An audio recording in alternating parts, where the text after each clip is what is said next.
Thank y'all so much. And good morning to you. Thank you so much for this opportunity to be with you today. I'm thrilled to participate with you. And President Strickland, I just thank you for your leadership of ACCA, and to all of you for your leadership as you serve your home county.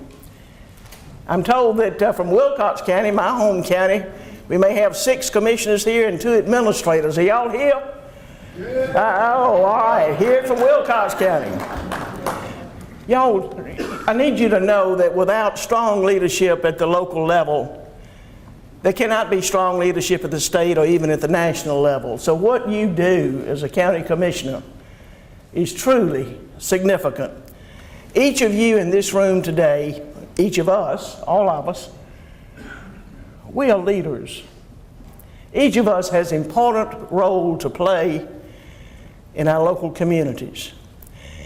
And as leaders, we must remember that leadership is not defined by what we know, but rather what we are willing to do with what we know. When I took office, I promised to improve the image of Alabama and to restore Alabama to steady the ship. But we've steadied the ship now, and it's now time to steer the ship toward progress and sustainability. And all of us here today have the same goal.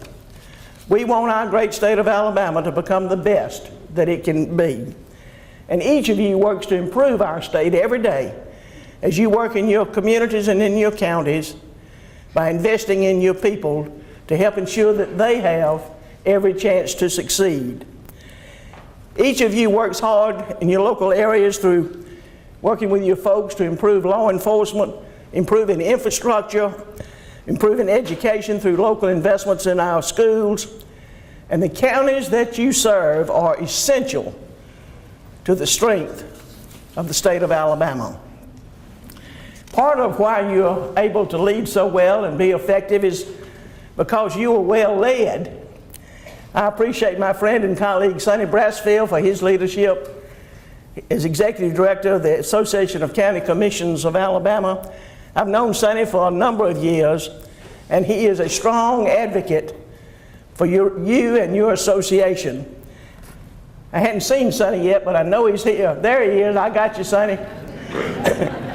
Thank you so much for your leadership and your friendship, and I sure look forward to working with you for many years to come. As part of what Sonny does is to effectively represent you in the Alabama legislature in Montgomery. And even though I became governor in the last half of the last legislative session, we were still able to make some strides for you in that session. I was proud to sign a joint resolution that created the Juvenile Justice Task Force. And y'all, it's my hope that we can use that concrete data and new ideas to address juvenile delinquency in our state. And I'm proud to stand with you in your support for improving the infrastructure in our state. We must keep the wheels of commerce going.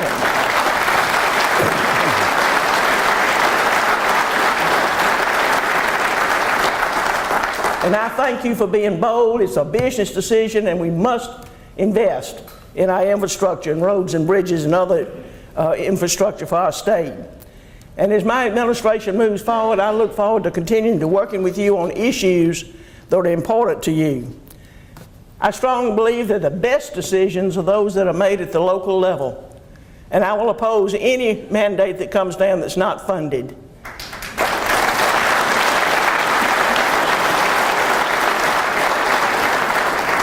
And I'll also continue to work with my cabinet and encourage them to work closely with you, to be effective with you, and to foster good, solid, positive working relationships with every county commission in the state, with every state agency in the state. As our economy continues to become more and more dependent on technology, I fully support improving our internet service, especially in the underserved areas of this state. We've got to address that and get that solved. That is an important step to make.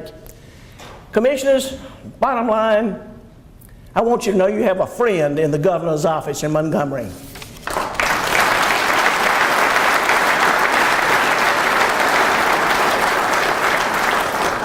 There's no doubt that we have a lot of challenges facing our great state, but when our men and women have steady jobs that pay good wages and that they can provide for their families, goes a long way to fixing those problems.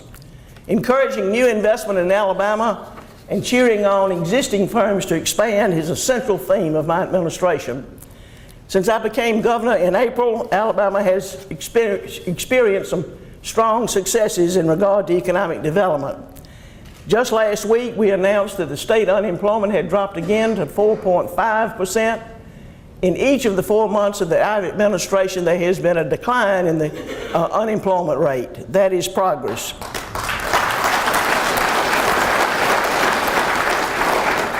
More people are working in Alabama today than in any other time in the last decade. And since taking office, we have attracted $1 billion, that's with a B, $1 billion in new investments to our state, representing some 4,000 good-paying jobs. And as county commissioners, many of you are seeing some improvements in investments in your counties, even some of the counties that usually have real high unemployment, even those counties like Wilcox has decreased in unemployment, and that's progress.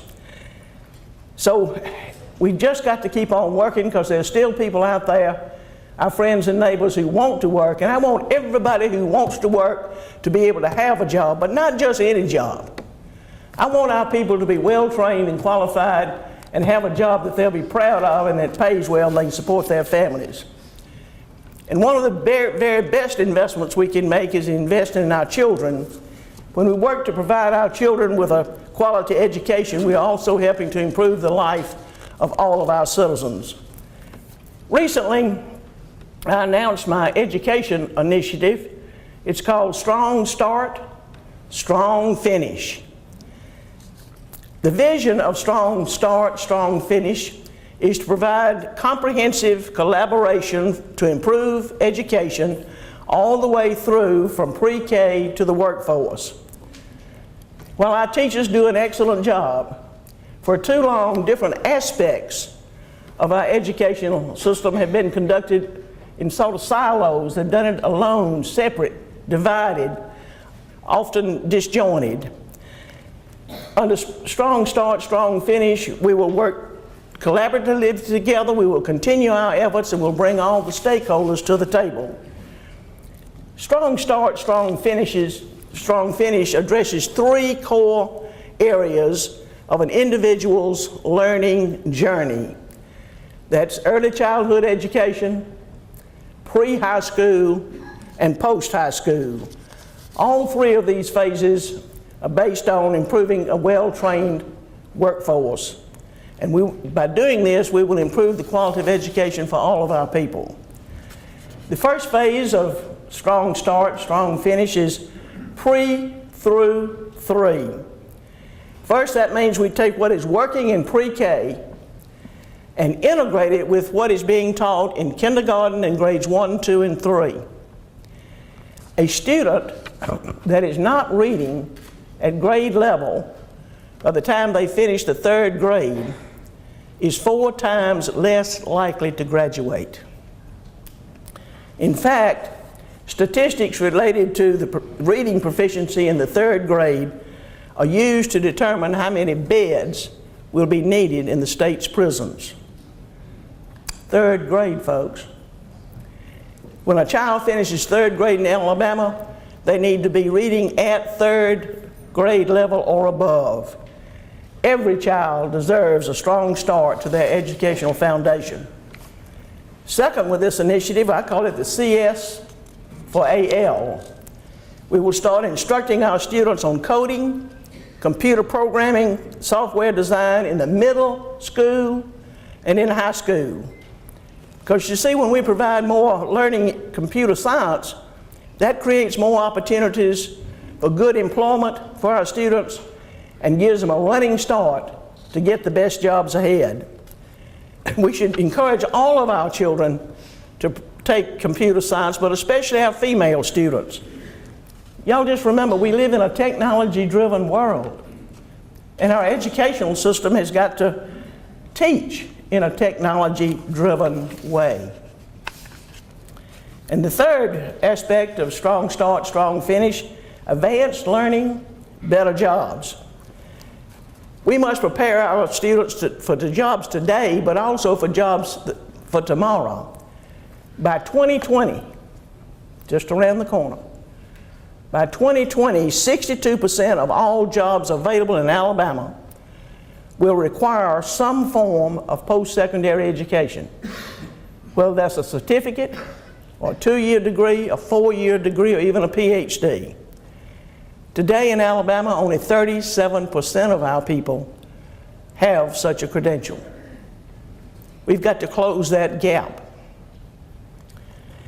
Through strong start, strong finish, we will ensure that our students graduate high school and earn that post-secondary certificate or degree.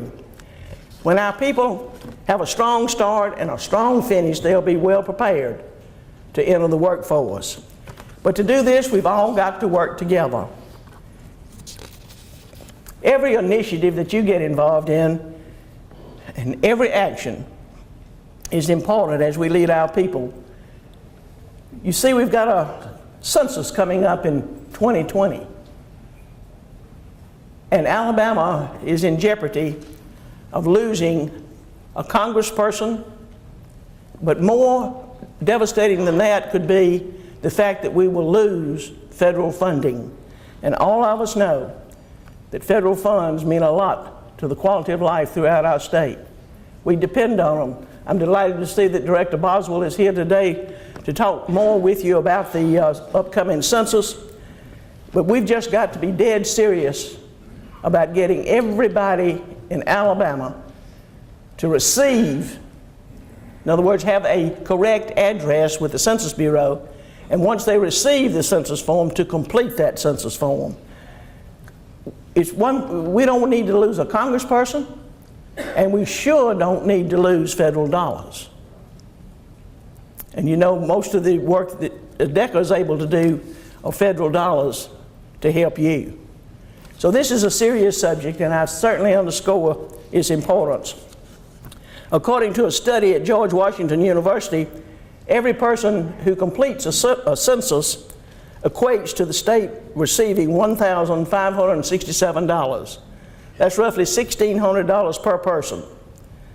Think about the difference that makes for a family of 4 alone.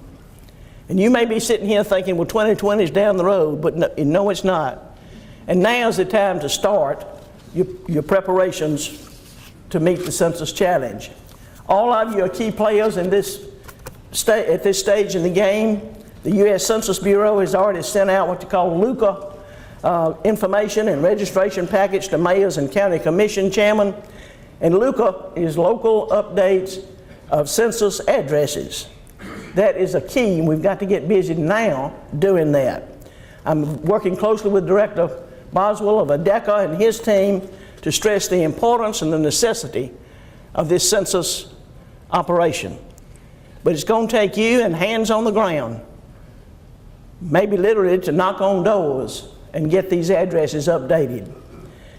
My office and Mayor Boswell have sent out letters to the mayors and county commission chairmen urging you to join in with these efforts.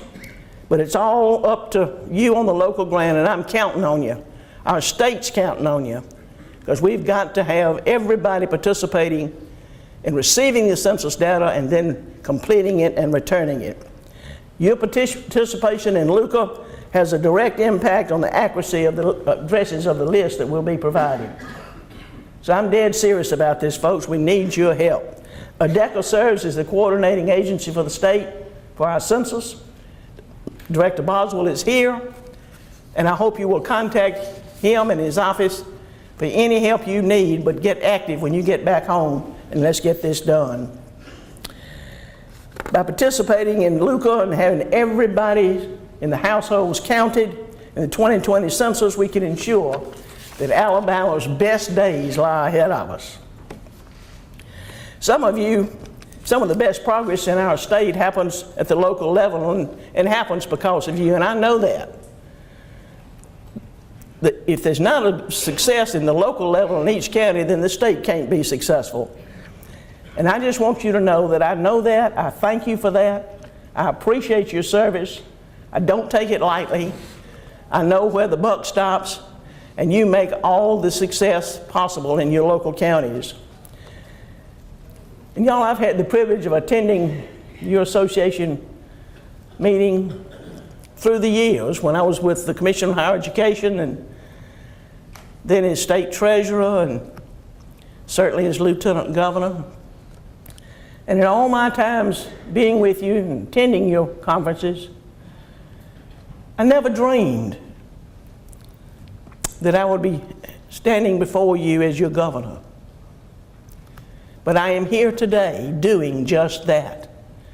And I am honored and humbled to serve you as your governor.